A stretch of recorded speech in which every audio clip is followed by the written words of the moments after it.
Firman Tuhan hari ini terambil dari kitab Wahyu 14 ayat 6-13 dengan judul Pemberitahuan tentang Penghakiman, Wahyu 14 ayat 6.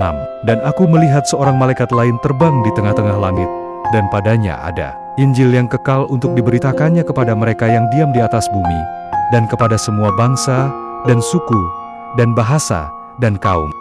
Ayat 7. Dan ia berseru dengan suara nyaring, "Takutlah akan Allah, dan muliakanlah Dia, karena telah tiba saat penghakimannya. Dan sembahlah Dia yang telah menjadikan langit dan bumi, dan laut dan semua mata air." Ayat 8. Dan seorang malaikat lain, malaikat kedua, menyusul dia dan berkata, sudah rubuh Babel, kota besar itu, yang telah memabukkan segala bangsa dengan anggur hawa nafsu cabulnya. Ayat 9.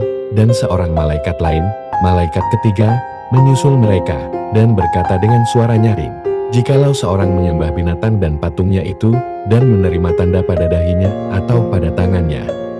Ayat 10.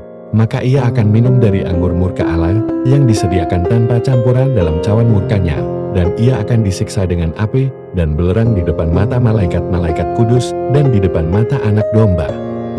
Ayat 11. Maka asap api yang menyiksa mereka itu naik ke atas sampai selama-lamanya, dan siang malam mereka tidak henti-hentinya disiksa, yaitu mereka yang menyembah binatang serta patungnya itu, dan barang siapa yang telah menerima tanda namanya.